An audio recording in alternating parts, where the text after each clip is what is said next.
The first time I realized how cruel she had become, I didn't even understand it. At first, it was small things. Whispered comments as I entered the room, the subtle eye rolls my friends pretended not to see, the sarcastic chuckle that always followed something I said. Lauren, my daughter-in-law, had mastered the art of humiliation. And she did it in public, in front of the people I trusted most. I tried to brush it off. I must be imagining things, I whispered to myself. But the sting didn't fade. It grew, curling around my chest like a thorny vine. I had spent decades building a life full of love, memories, and respect. And here was someone who had decided it was her job to unravel all of it, one small, deliberate mockery at a time. It started at the dinner party. My friends, the ones who had known me since I was raising my children, had gathered to celebrate my birthday. I had been proud of that house, proud of the meals I cooked, proud of the laughter that filled the rooms. But Lauren had a plan. She approached the table with a fake smile, carrying a casserole that she had insisted I let her make instead of me. "Grandma's cooking is charming, isn't it?" she said, loud enough for everyone to hear. Her tone was sweet, but the mockery dripped from it like poison. My friends laughed awkwardly. I felt my face flush, my hands tightening on my chair. I wanted to confront her, to tell her she had no right. But I didn't. I held my tongue. I had learned a long time ago that anger and humiliation could be powerful tools if wielded wisely. I needed to understand her to study her, and most importantly, to wait. The following weeks were worse. At brunches, at church gatherings, at even casual coffee meetings, she would sprinkle little comments, sarcastic jokes, or exaggerated helpful instructions that made me appear forgetful, clumsy, or ridiculous. Every laugh from my friends felt like a dagger. The betrayal stung twice as sharply because it came from within my family. My son, her husband, barely noticed, or worse, he noticed and didn't care. I began to take notes, quietly. I wrote down every insult, every lie, every act of subtle cruelty. I documented the times she mocked me, the faces she made when I wasn't looking, the whispered jokes that made my heart ache.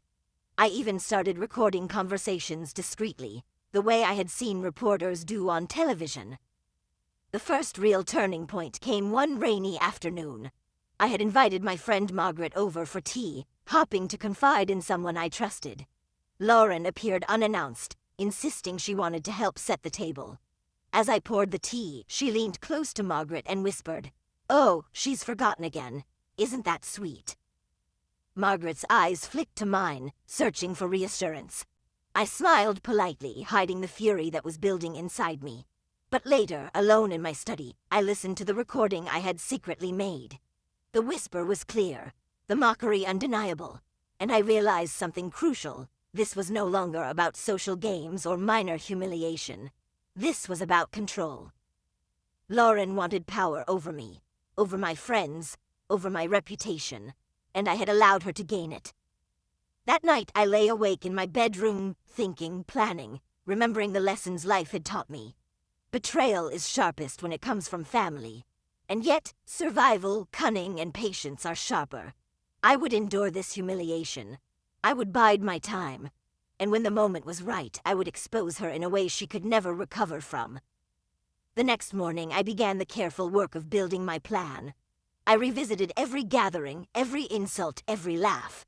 I mapped them all, looking for patterns, weaknesses, and opportunities. My friends, unknowingly, would become allies in my strategy. The truth could not remain hidden forever, and when it came, it would be undeniable. Lauren continued her charade, confident in her victory. She did not see the storm quietly forming around her. She did not suspect that the woman she mocked daily had decades of experience in endurance, cunning, and strategy. She did not know that I had begun to weave the web that would trap her, expose her lies, and humiliate her far worse than she had humiliated me. And so I waited. She thought she could humiliate me forever, but I had already begun setting the trap she would never escape. After weeks of subtle ridicule, I realized that Lauren's cruelty wasn't random. It was deliberate. She had a pattern, a rhythm, an almost surgical precision to the way she mocked me in front of my friends, neighbors, and even distant relatives. Every sarcastic comment, every exaggerated sigh, every whispered, "Oh, bless her heart," was designed to erode my dignity slowly, like water wearing down stone. But I refused to crumble. Every humiliation became fuel. Every insult sharpened my mind. I began observing her like a general studies her opponent before a battle. She believed she controlled the narrative, that I was fragile, forgetful, and easily manipulated. She underestimated the woman who had endured betrayals far worse than this, who had survived storms, loss, and cruelty with her wits intact. I started with my allies, Margaret and Helen, 2 lifelong friends who had seen me through illness, heartbreak, and hardship, became my confidants. I shared my observations without revealing the full plan, just enough for them to understand that Lauren's behavior was not innocent, not casual, and not harmless. Their eyes widened with disbelief at first, then settled into quiet determination. They too would play their part. The first step was evidence. Every whisper, every snide remark, every manipulation had to be documented beyond doubt. I began recording, photographing, and noting everything. At church, at community events, even casual lunches, Lauren could not escape my watchful eyes. One Sunday, during a brunch at my house, she attempted her usual stunt. As I poured coffee for my friends, she leaned over and whispered loudly, "Oh, I'm sure Grandma will remember too eventually." She said it with such mock sweetness that the words dripped with venom. My friends tensed. A few even laughed awkwardly. I kept my face calm, my hands steady. Inside, though, a storm of fury swirled. After the brunch, I reviewed my recordings. The evidence was perfect. Her mockery, clear and undeniable, captured for anyone who doubted my perception. But I needed more than evidence. I needed strategy. I devised a plan to set the stage for the ultimate exposure. I started with small tests, subtle situations where she would reveal her true nature in front of witnesses.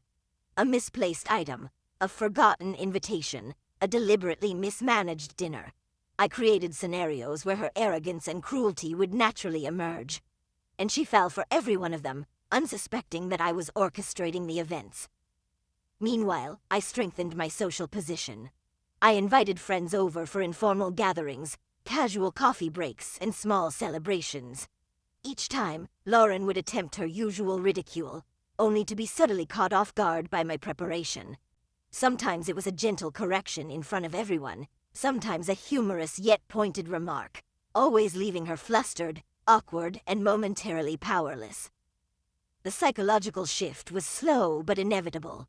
My friends, who had once laughed nervously at her mockery, began noticing the pattern. They began whispering, questioning, and sharing stories of her manipulations. The balance of power started to shift. Then came the turning point. During a neighborhood charity event, Lauren attempted her boldest act yet. She mocked me openly while introducing me to new acquaintances, exaggerating my age, my forgetfulness, and my supposed incompetence. The crowd laughed politely, some nervously, some in amusement. Lauren beamed, convinced she had won. But I was ready. I had arranged for discreet recordings, and my friends were primed to notice the inconsistencies in her story. As she continued, I calmly intervened, presenting a subtle correction that contradicted her lies. A few of my allies quietly confirmed details I had documented. The cracks appeared. Lauren faltered, her confidence slipping as murmurs of doubt spread among the onlookers. I smiled inwardly. This was the first real fracture in her carefully constructed facade.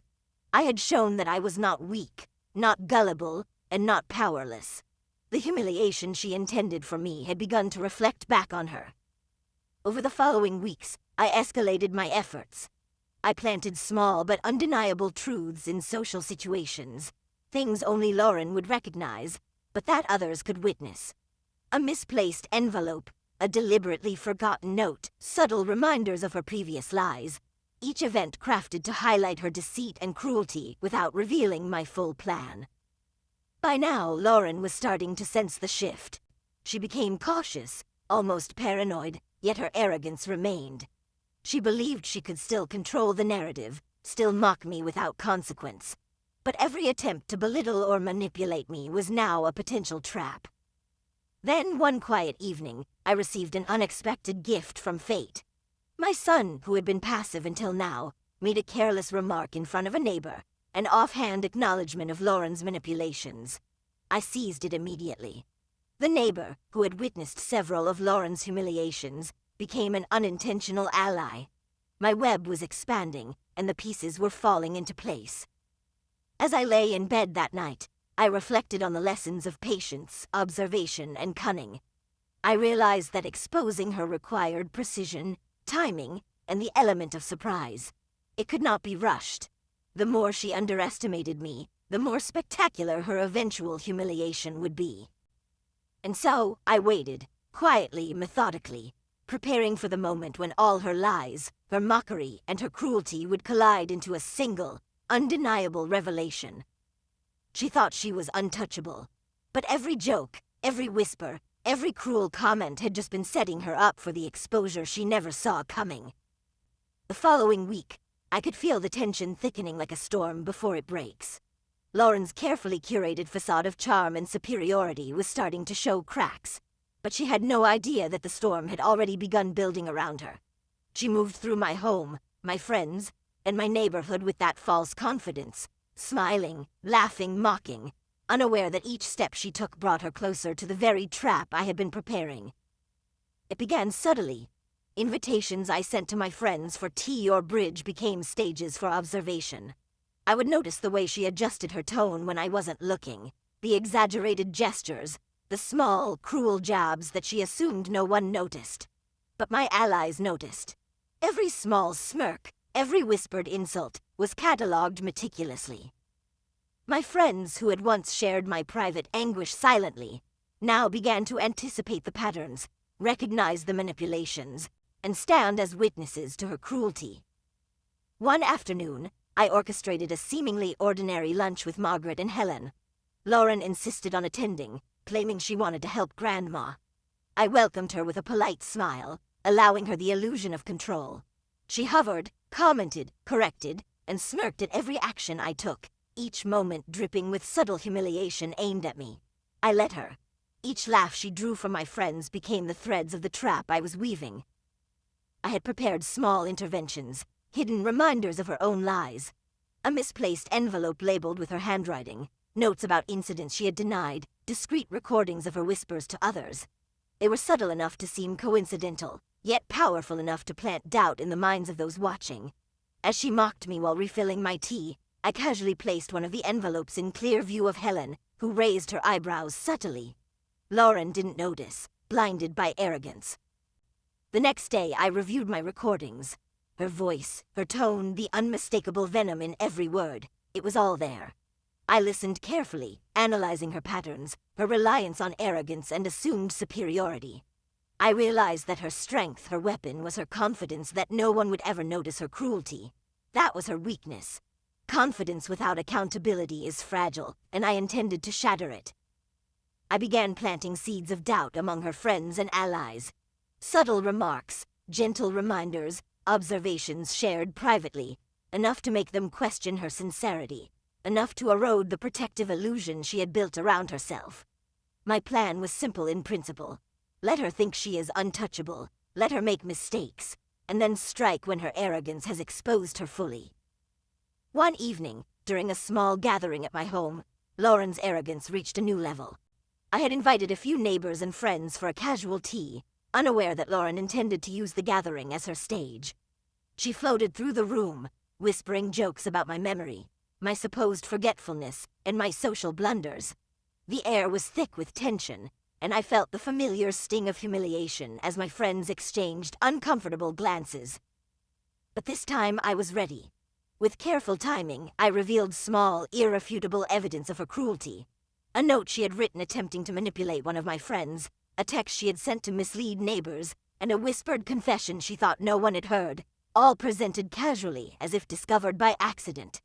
My friend's eyes widened. Lauren faltered. Her smirk, the weapon she wielded with such confidence, began to crack. Lauren tried to recover. She laughed, attempted explanations, and cast looks meant to intimidate me. But the weight of her own exposed duplicity pressed down on her.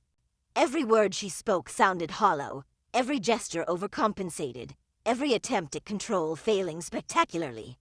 It was the first time she experienced the taste of public doubt. The first time the laughter she intended for me began to feel bitter and misdirected. Over the following days, I continued my subtle campaign. Each interaction became a chess move, calculated, precise, and with multiple outcomes considered.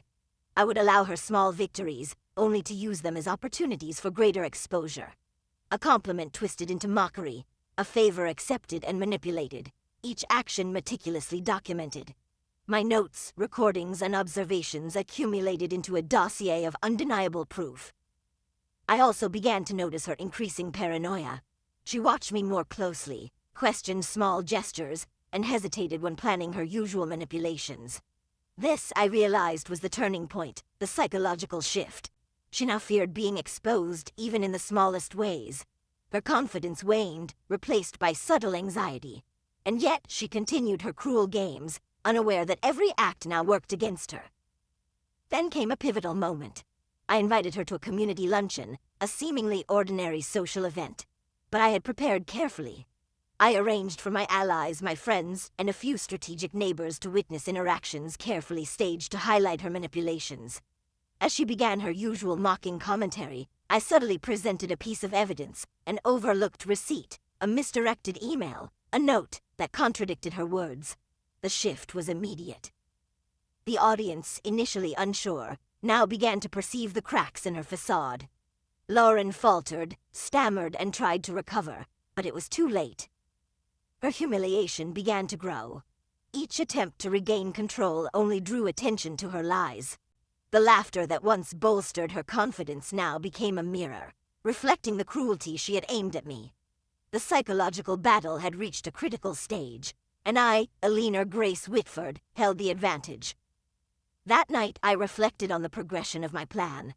Betrayal is sharpest when it comes from those closest to you, but strategy, patience, and intelligence can make the tables turn.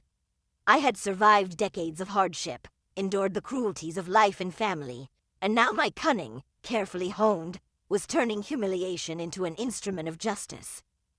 I slept with one thought. The moment of full exposure was approaching. Lauren's arrogance, her reliance on others' ignorance, her sense of untouchable superiority, all of it would culminate in a revelation so undeniable, so public, that she could never recover. My friends, once uncertain and hesitant, were now ready allies, witnesses to the truth. And so I waited, quietly, carefully, knowing that patience would deliver the most exquisite retribution. She thought her cruelty would go unnoticed forever. But soon, every lie, every mockery, and every whispered insult would be laid bare for everyone to see, and she would have no escape. The storm had begun, though Lauren had no idea how tightly I had already woven it around her. Each move she made, each whisper she uttered, each sarcastic smile aimed at me or my friends became a thread in the web I had been spinning for weeks. By now, she had begun to hesitate in subtle ways. A pause before she spoke, a twitch in her smile, a glance that betrayed doubt. She thought she was in control, yet every action was being quietly, methodically turned against her. I had spent countless hours reviewing my notes, recordings, and observations. Every social gathering, every casual visit, every small interaction had been logged meticulously. I understood her patterns better than she understood herself. Her hubris, her need for attention, her reliance on public approval, all of it would be her undoing, and I intended to exploit it fully. It began with small, seemingly coincidental, mistakes that I allowed to happen. Invitations mysteriously misfiled, notes appearing in unexpected places, casual remarks made in her presence but overheard by others. Each was carefully orchestrated to create doubt, to expose inconsistencies, to erode the careful mask she wore so convincingly. She laughed at these apparent coincidences, never realizing she was walking straight into my trap. At a brunch one Saturday, I invited Margaret, Helen, and a few trusted neighbors. Lauren insisted on attending, of course, claiming she wanted to help me set everything right. I allowed her, knowing that the more she overstepped, the more evidence she would provide. She hovered, making exaggerated gestures, inserting sarcastic comments, and attempting to belittle me in front of our guests. Every laugh she drew, every eye roll she elicited became proof. I waited for the perfect moment. Midway through the brunch, I casually referred to a small incident from a few weeks prior. A minor but revealing conversation in which Lauren had lied to manipulate one of my friends. I didn't accuse her outright. I let it come out naturally, allowing the reactions of others to reveal the truth. The pause, the stammer, the forced smile on her face, it was exquisite. The subtle glances of doubt from those around her were the first signs that the tide was turning. From that moment, I began to escalate. I introduced subtle tests, situations designed to bait her into revealing further cruelty. A misplaced gift, a forgotten detail, an intentionally misdirected note, all calculated to provoke her arrogance and overconfidence. Each time she took the bait, and each time my documentation grew stronger, more irrefutable, and more humiliating for her. The psychological shift was almost imperceptible at first. Lauren's casual confidence began to waver. She second-guessed herself, worried about small slips, hesitated before speaking, and occasionally glanced at me with suspicion. I never acknowledged her fear openly, never let her know that I was aware. I simply allowed her actions to reveal themselves naturally, capturing every misstep with precision. One evening, I orchestrated a private gathering, just a few close friends and neighbors. I knew Lauren would attend, believing it to be another opportunity to assert her superiority and mock me subtly. As she moved through the room, I introduced evidence of her past manipulations in a gentle, conversational way. A casually referenced email, a note she had written attempting to control a situation, a mention of a comment she had made to another guest, all presented as if discovered by accident. Her reaction was instantaneous. The carefully constructed mask of charm faltered. The forced smiles slipped. Her tone became defensive, her gestures abrupt. My friends exchanged glances, recognizing the inconsistencies she had previously denied.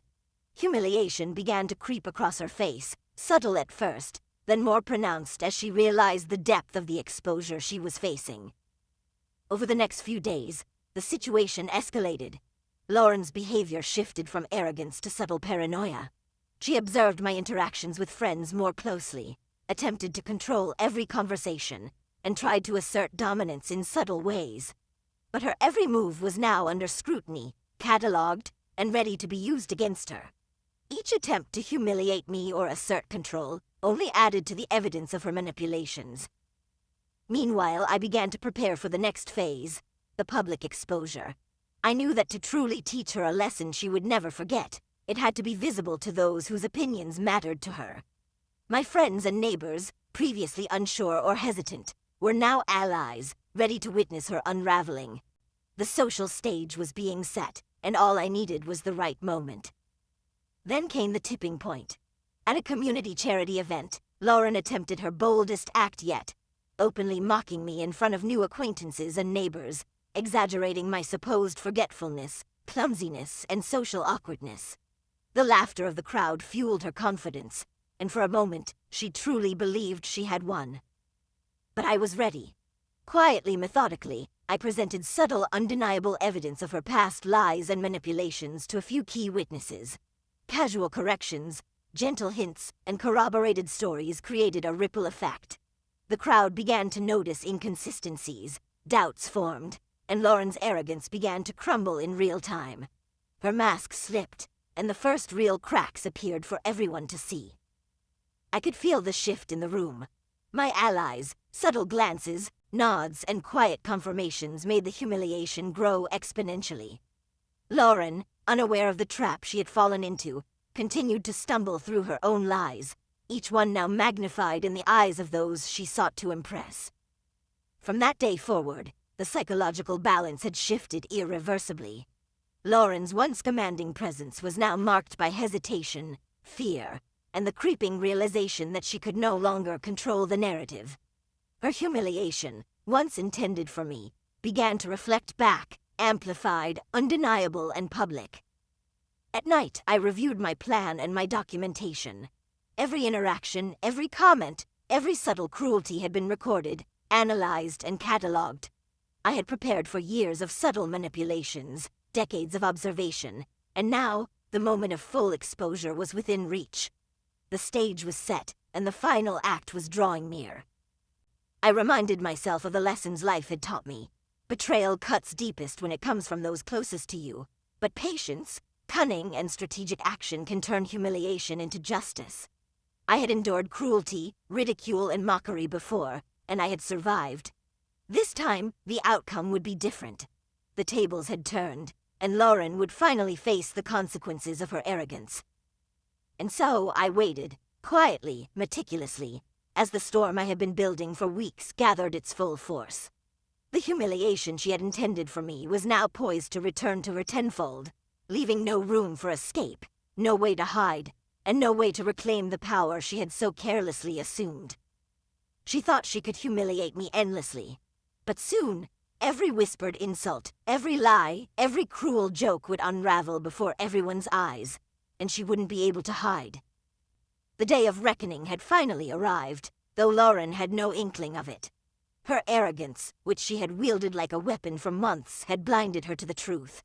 I had been preparing, observing, and documenting every single act of mockery, every whispered insult, every subtle manipulation. My web was complete, and she was about to walk straight into the trap. It started at a charity gala, one of the largest social gatherings in our neighborhood. Invitations had been carefully extended to friends, neighbors, and a few distant relatives. People who had witnessed her cruelty, even if they hadn't understood it fully before. I had positioned myself quietly, observing from a corner, my allies strategically placed to ensure every detail was seen, and every lie she had told would have an audience. Lauren arrived with her usual overconfident smile, ready to flaunt her supposed superiority. She floated through the room, laughing exaggeratedly at small jokes, making sly remarks about my age, my forgetfulness, my supposed clumsiness. The crowd laughed politely, some nervously, others unsure of where the truth lay. I allowed her to continue, letting her arrogance do the work for me. Each laugh she drew, each eye roll she elicited, each whispered jab became fuel for the culmination of the plan. My friends subtly signaled to me when it was time, each acting as a co-conspirator in the careful orchestration of her humiliation. The first subtle strike came when I mentioned a minor incident in a casual, offhand manner, as if it had been discovered by accident. A few heads turned, including those of key witnesses I had quietly primed over the past weeks. The incident contradicted a story Lauren had told multiple people, one that had painted me as incompetent and forgetful. Her face faltered for a moment, a flicker of uncertainty in the confidence she had carried like armor. I watched carefully as the doubt began to spread. The reactions of those around her, subtle but noticeable, chipped away at the fortress of lies she had built. She noticed the shift, and for the first time a flicker of panic crossed her face. Her voice faltered slightly as she attempted to regain control, but it was too late. The audience was now seeing her true colors, manipulative, cruel, and petty. Over the next hour, I escalated the exposure. I referenced more of her lies, each one documented and undeniable. Small, casual reminders of her past manipulations were inserted into conversation, presented as if discovered by chance. Each time, Lauren's attempts to respond were clumsy, defensive, or outright false. The cracks in her facade widened with every word she spoke. By now, the crowd was murmuring, sensing the inconsistencies in her stories. Friends who had once doubted my claims began to nod subtly, confirming the truth without directly confronting her. The humiliation was beginning to sink in, yet Lauren remained stubbornly blind to the full extent of her exposure. She continued to laugh at moments that were no longer funny, trying to regain the control she had so carelessly lost. Then came the pivotal moment, the one I had been waiting for.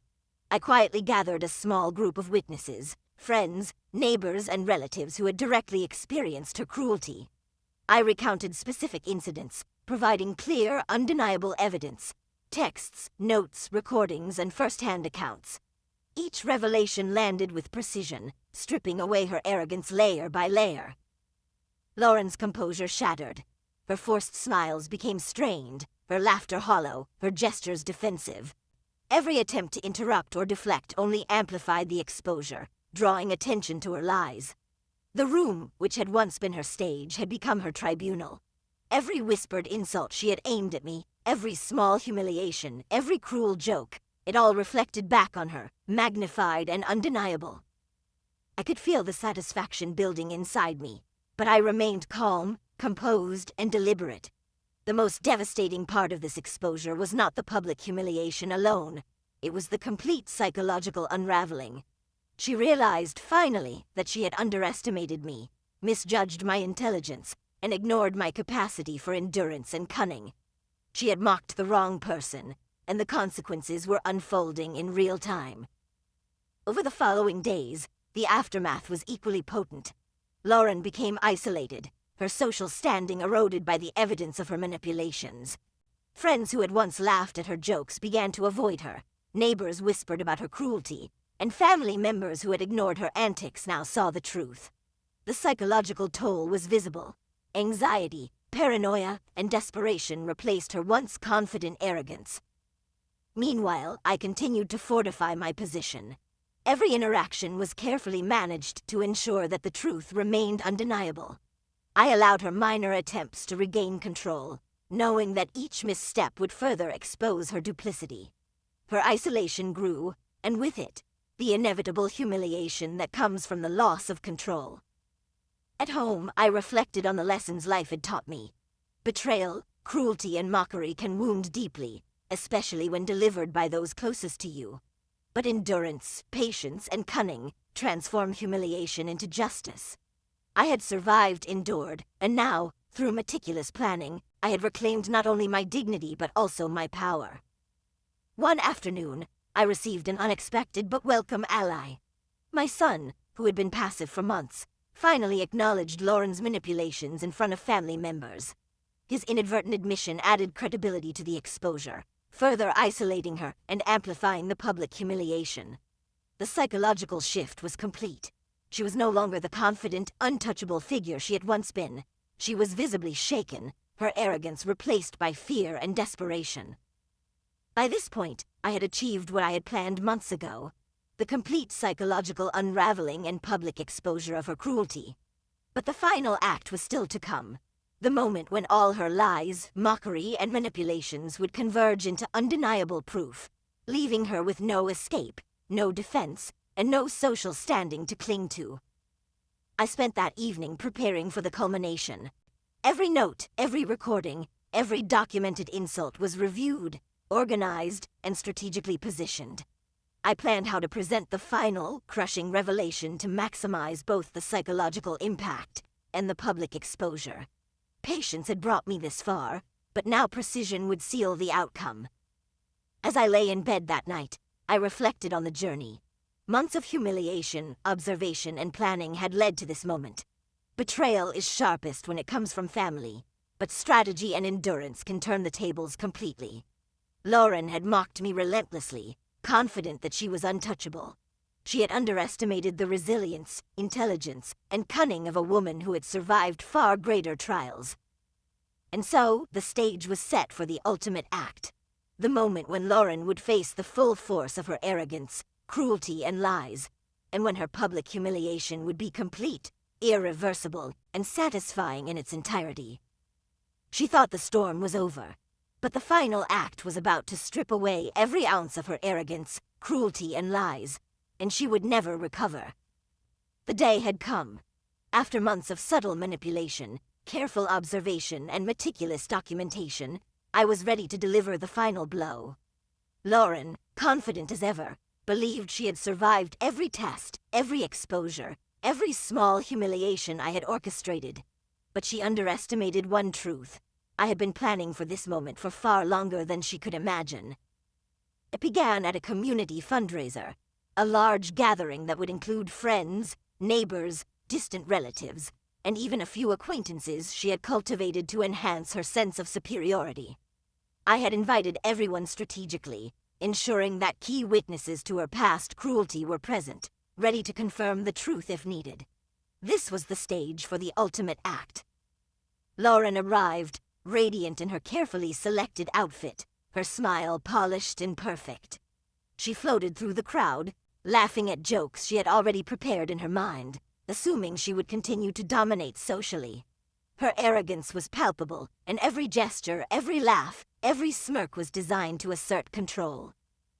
I allowed her the illusion, watching from a distance as she made her way through the crowd, subtly mocking me in whispers and exaggerated gestures. The audience for now was unsure. Some laughed politely, others exchanged glances, questioning, uncertain. The first strike was quiet but effective. I introduced a casual story, a seemingly minor anecdote, which highlighted one of Lauren's earlier manipulations. A note she had written to one of my friends, a whispered lie intended to isolate me. Everything was revealed without accusation, as if discovered by coincidence.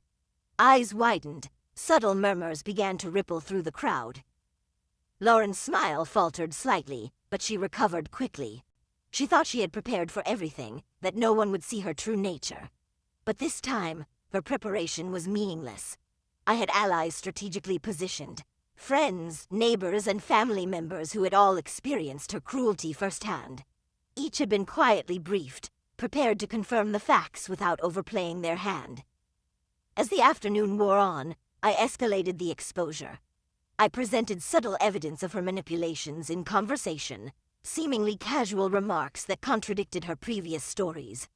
Every lie she had told, every act of mockery, every subtle humiliation she had aimed at me was now mirrored back, undeniable, and witnessed by those she sought to impress. Her reactions began to shift. Nervous tics, abrupt gestures, forced laughter, all signs of the psychological unraveling I had anticipated. She tried to regain control, attempting to redirect attention, to charm her way back into dominance. But each effort only drew more scrutiny. Every attempt to mock me or regain social superiority revealed her duplicity more clearly. I could see the panic building. The subtle cracks in her confident exterior widened with every exposure. Guests who had once been unsure now whispered to each other, comparing memories, recalling past incidents, and piecing together the truth. The psychological shift was complete. Lauren was losing her grip, and her audience was witnessing it. Then came the final, decisive act. I had prepared a set of documents, photographs, and recordings that unequivocally proved her manipulations. I presented them discreetly to a small group first, ensuring they were aware of the full extent of her cruelty. As the room subtly adjusted to this revelation, I introduced the evidence publicly, carefully, elegantly, without overt accusation. The effect was instantaneous. Lauren's face changed from forced composure to disbelief, then horror. The room, which had once been her stage, now became a tribunal. Each lie she had told, every cruel joke, every whispered insult aimed at me or others, was laid bare for all to see. Her attempts to deflect, to laugh it off, to charm her way out, failed spectacularly. The audience had the truth, undeniable and indisputable. Her humiliation was complete. People she had once sought to impress now looked at her with quiet judgment. Friends, neighbors, and relatives who had been unsure now understood the full extent of her cruelty. The arrogance she had relied upon to dominate socially was gone. Her social standing, her influence, her sense of superiority, shattered. I watched silently, calm and collected, as the consequences unfolded. The psychological toll was visible. Trembling hands, forced smiles that didn't reach her eyes, subtle stammers in speech. She had mocked me relentlessly, confident in her untouchable position, and now she was exposed for all to see. But the satisfaction wasn't in vengeance alone. It was in the restoration of dignity. I had endured months of humiliation, subtle cruelty, and whispered mockery. I had survived and thrived, turning the very tools of her domination into instruments of justice. Every insult she had aimed at me, every manipulation, every mockery, it had all contributed to this moment. Over the following days, Lauren's attempts to regain control failed repeatedly. Friends who had witnessed her manipulations now avoided her. Neighbors whispered about her duplicity, and family members who had once ignored her behavior now recognized the truth. The isolation, humiliation, and psychological unraveling continued, as expected. I, meanwhile, regained not only my dignity but also my authority. The humiliation I had endured for months transformed into triumph. I had turned betrayal into justice, cruelty into exposure, and mockery into vindication. In the quiet moments at home, I reflected on the journey. Betrayal is sharpest when it comes from family, but cunning, patience, and endurance can turn the tables completely. Lauren had underestimated me, ignored my intelligence, and assumed her arrogance would shield her from consequence. She had been wrong. The final act was complete. She had been exposed, humiliated, and undone, and I had survived intact, victorious, and dignified. The audience, my friends, neighbors, and family, all had witnessed the truth. The psychological unraveling had been complete, and justice, subtle yet powerful, had been served. And as I finally allowed myself to rest, a quiet satisfaction settled over me. The storm had passed. The humiliation she intended for me had returned to her tenfold, public, undeniable, and irreversible.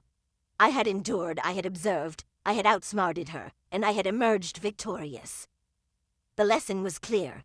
Betrayal, cruelty, and mockery can wound deeply, but patience, intelligence, and endurance can transform humiliation into justice. And as I closed my eyes, I knew that this story, my story, Alina Grace Whitford's story, would remain a testament to survival, cunning, and the unbreakable spirit of a woman who refused to be humiliated by those who sought to diminish her. She mocked me, humiliated me, and thought she was untouchable. But in the end, the truth always finds a way, and she was left with nothing but her lies and her shame.